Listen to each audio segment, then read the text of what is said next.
Namaste. Hello yogis, this is the Shaman and the Mermaid report for September 1st through September 17th. It's a full moon in Pisces to kick it off, and we'll take you all the way up to the new moon in Virgo. So there's a lot going on, and it goes really quickly this next couple of weeks because of all the aspects. It'll feel like we're doing a quick step dance like a tango or a cha-cha or something like that.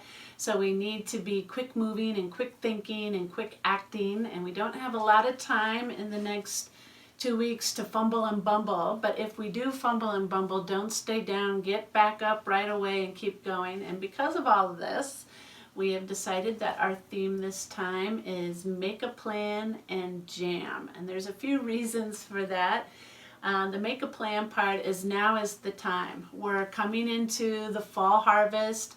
We've had this whole summer, spring, summer really, particularly with COVID, lockdowns and quarantines and stay home orders, to really cultivate our thinking and planning around our lives and what we're doing going forward. So now we're at the harvest of that, and we need to make that plan. And it's going to incorporate our new truths.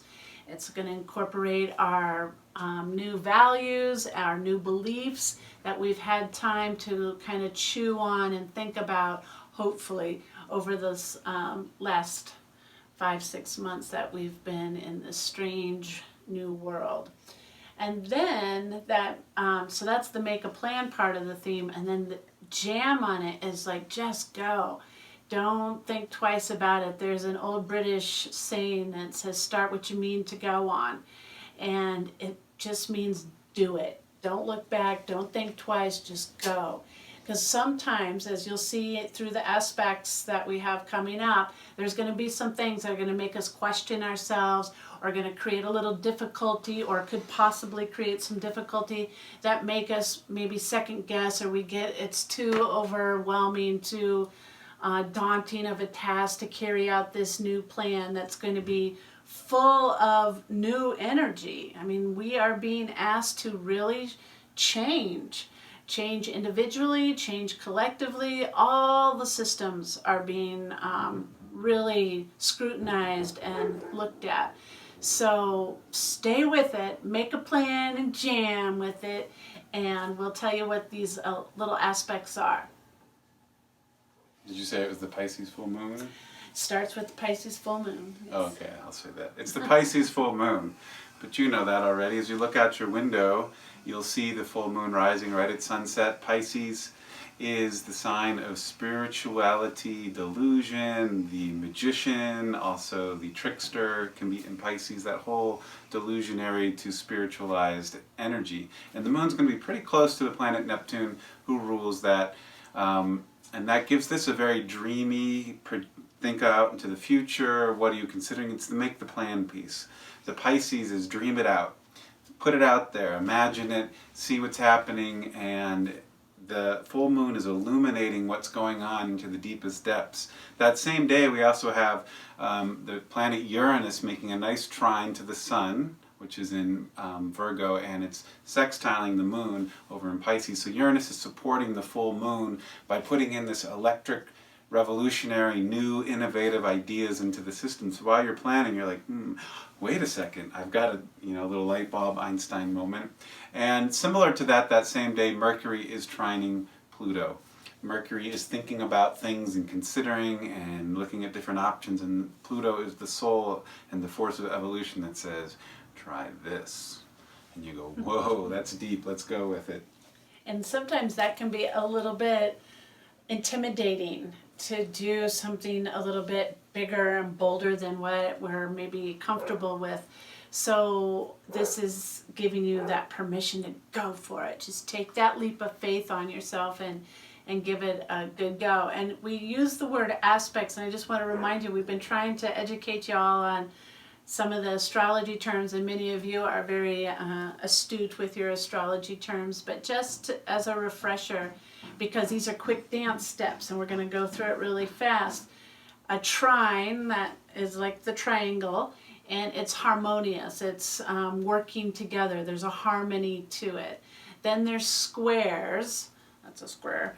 And sometimes a square can be, like squaring off, difficult, challenging.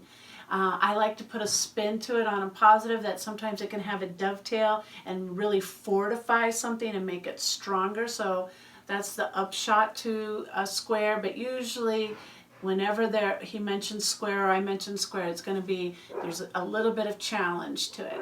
Then a third aspect is called an opposition, and that's when you're opposite of each other. Two planets are on the opposite side of the wheel, and it's like sitting down to dinner. It could be a really great dinner where you're having a great conversation, things are flowing, you can see each other eyeball to eyeball, and it's a good connection. And sometimes it can be a very conflictual, difficult, across the table from each other because you aren't seeing eye to eye on certain things. So all these usually have the two sides to it. I'm just trying to point them out. And then the fourth aspect is called conjoin or conjunct, and that's when two planets are right next to each other. Those are the main aspects that we'll be looking at. So the first two right out of the chute has been two trines, and that's all on September 1st.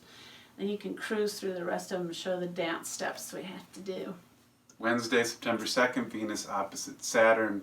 Venus can be your values, what you are attracted to, what is attracted to you. Saturn is the rule maker and the one that's checking your work, making sure you're doing it right. And this is a good day. This is a two-step here. The next day, on Thursday, September 3rd, Mercury will trine Saturn. And that's the things you've been thinking now. The one that is reviewing your work says, this seems good, go forward. But I think part of it's dependent upon what you do on Wednesday, September 2nd. Venus opposite Saturn. Sit down and meditate. Be a little quiet with what you're trying to do during this time, and tune into what's really of value to you, both spiritually, or three things: spiritually, emotionally, mentally, and physically. I guess that's four things. And make sure that it's aligning. If some things are not aligning, Saturn will say, you know what? You're trying to force something through, and your spiritual and physical values are not together. Saturn's not punishing you, but it says just get it right, because sometime down the line you'll have to reconcile that.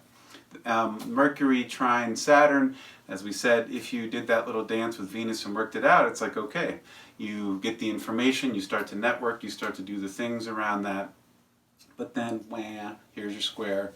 Venus square Mars on Friday, September 4th. And the little caveat here is Mars is just about to go retrograde. And so anything that happens with Mars in this report is going to happen 3 times. So on Friday, September 4th, Venus is going to square Mars. About 2 weeks later, Mars will come back and square Venus. And then 2 weeks later, it'll happen again. Venus is your values, your feminine, your yin energy. And Mars is the masculine go-getter, doer, put it into action, or it's the masculine and feminine, the Ida and Pingala, as they say in the yogic language. And they're coming into Katrina's Dovetail.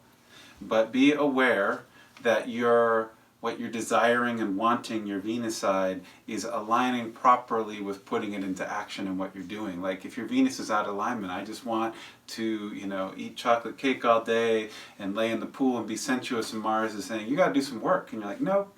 Then there's going to be some conflict here. Mars has a lot of ego energy to it too. It's the I am, I am, I am. And Venus is your value system. And so Mars is like, I am. And Venus says, no, you're not. You're this. Your value is this, but you're projecting this. And sometimes that can be the fight. If they're working together for that dovetail, Venus and Mars, I am, and Venus says, yes, you are, and it comes together, and that makes it fortified. So when I was talking about, this is a quick step dance for the next 2 weeks of trine, opposition, square, trine, opposition, square, it's like kickball change. This is one of the difficult parts of the dance step that we come into. Some things are easier to do. A little slide to the left is easy, but that kickball change could be a little bit more hard or difficult for us. So just be aware, this is that first challenge, September 4th. On September 5th, Mercury will change signs, coming out of Virgo and into Libra. And this is good, I think. Not that it was bad in Virgo. When Mercury was in Virgo, it was about planning, getting things ready, and testing it, and analyzing it, and thinking about it, and considering it. And now Libra says you take it out of your laboratory, workshop, bedroom, and take it out to the world. Libra says you have to share it with other people, you have to do it in a public forum, or at least tell somebody else about it. You need to share this idea with another person, or it's more flowing and it's more relational now, as opposed to personal. Just me, I'm working on it now. It's, hey, I got this idea, you want to go, two-step kickball with me? This is the make a plan and jam. This is the jam this part. This is totally it, yeah. And you need a team, or you need a partner to do some of the jamming. Now, that same day, the moon will be making a square to Jupiter, to Pluto, to Saturn, and the moon will be together with Mars and actually with Eris in the sign of Aries. And this is could be challenging. While Mercury's being like, get out there and talk to other people, then the moon's like, I'm scared, I don't know what I believe. And Mars part of it with that, and Eris can be like, inside you're frustrated. Somebody told you they didn't like your idea and you're mad and you want to put it out there, and even though the Libra energy is saying go share it, you have to learn how to collaborate, and the Mars says, I don't want to. I want to do it my way.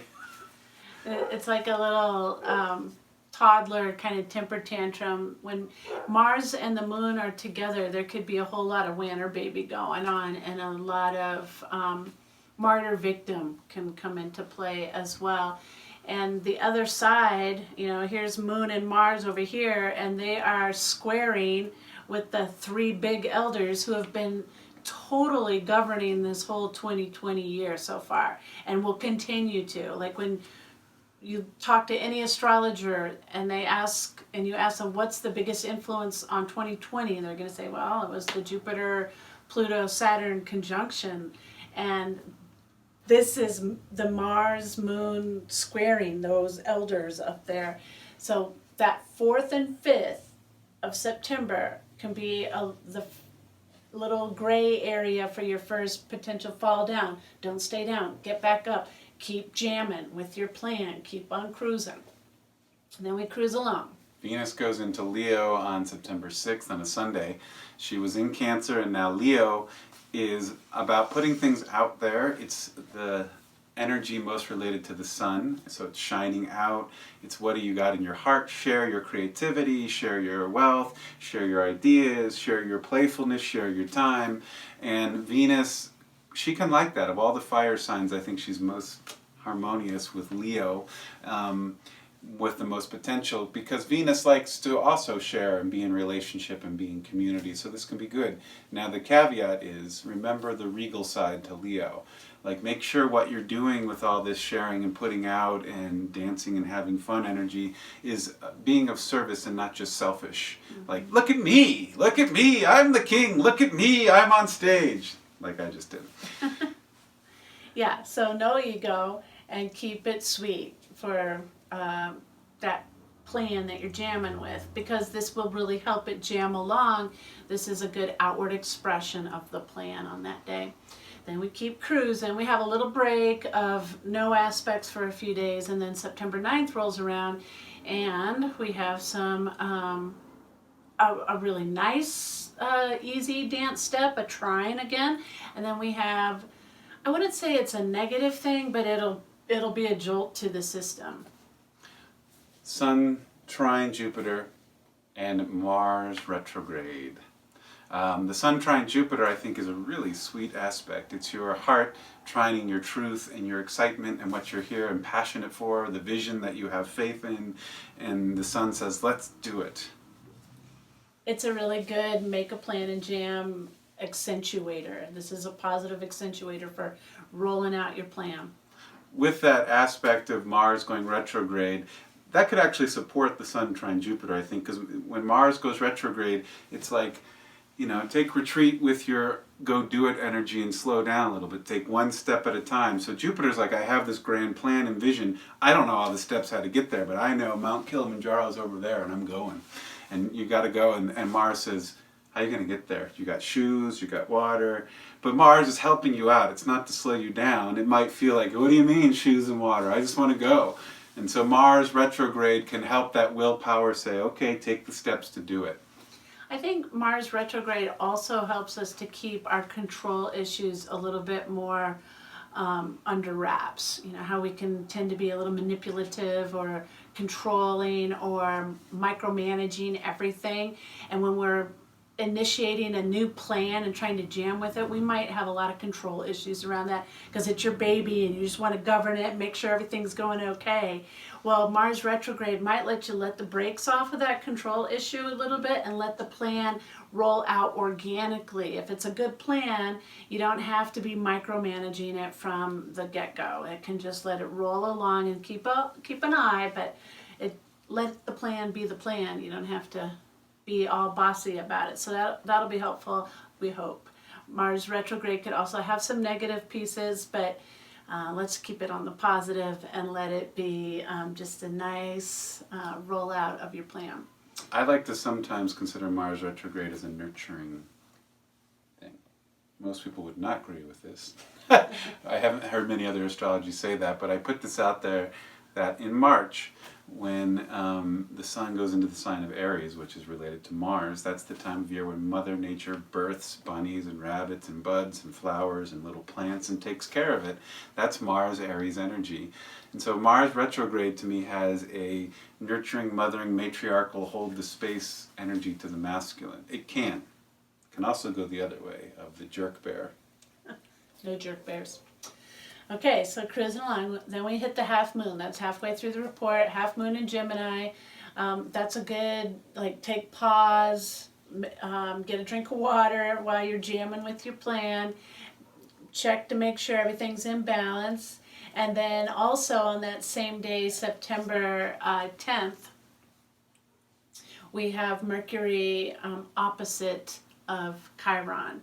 And these oppositions can be either way, a nice harmonious conversation, a lot of things get done in that conversation, or it can be conflictual conversation where you're arguing and disagreeing. Mercury is your analyzer, your thinker, your curiosity, and Chiron is your wounds, it's the wounded healer. So there could be some picking and pulling and analyzing some of those wounds so that they re-rupture. So just let it stay like a check-in. Let there be a little check-in around how are we doing, how are we feeling, kind of like when you go to talk therapy, you sit down and you check in. Let that be a healthy piece of the puzzle as opposed to ripping open some old wounds. That could be the other side of it. And then cruising along on 9/11, the day that, has a little poke in our hearts, speaking of wounds, that day the sun is opposite of Neptune. And again, oppositions. You could have something really positive come out of that. The sun's your outward expression. Neptune is your spirituality. This could be a really great day for taking these new truths, values, belief systems that we've been made into a plan and putting it into the nice little jam dance we're doing. This could be like, wow, this feels really good, and you feel supported and uplifted spiritually by this plan. Or the opposite of that could be like your whole big outward expression or personality is being delusional. Like you might sit there and go, oh my God, I'm delusional about all this. This is not going to work. This plan is not working. And I'm blinded with my own selfish ambitions. And it could put a little, cog in the wheel. And trust that plan that you've created and keep it flowing. Start what you mean to go on and just jam through. So let that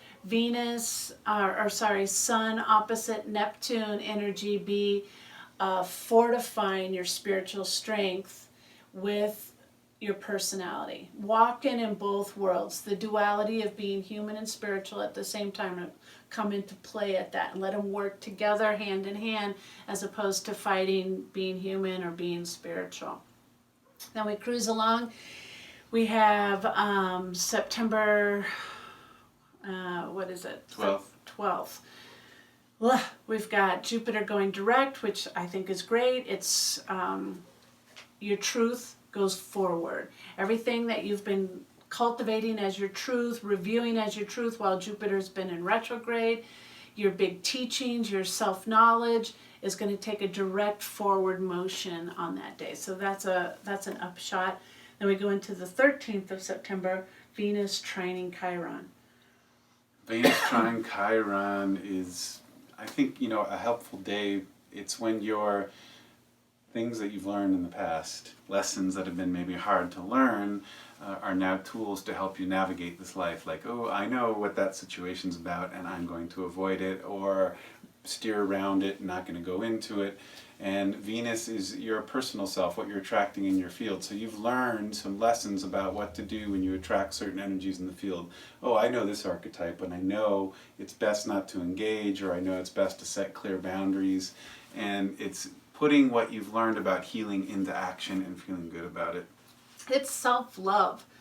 Venus trining Chiron is giving yourself a big booster shot of self-recognition, self-respect, self-approval. That's part of that wounded healer being healed, is your own loving kindness to self. So this is another positive.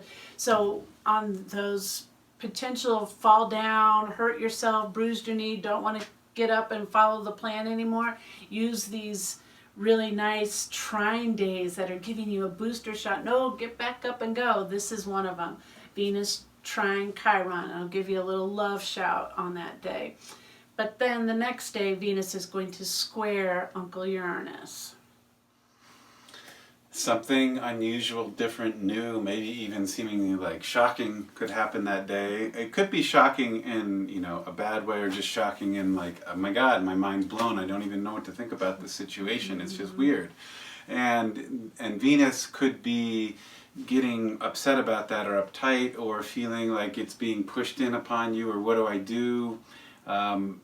Keep going forward with the plan you made and keep jamming. Sometimes, especially with Uncle Uranus, in a square, we're like, oh, this is terrible. Venus is love and our values, and, getting a square to Uranus, which is revolution, evolution, invention, higher thinking. We might feel like, oh, my heart is broken over this. You get a lightning bolt and your husband or wife comes in and says, you know what, I'm out. I can't do this anymore. I want a divorce. And you're just like, oh my God, devastated. How can I keep going with the plan and jam with something like that? That particular square might feel like a total setback, but you have to trust that Uranus energy is for your highest good, and whatever that jolt, that lightning bolt jolt was to Venus, the heart power, is for your highest good, and that this is all part of the plan.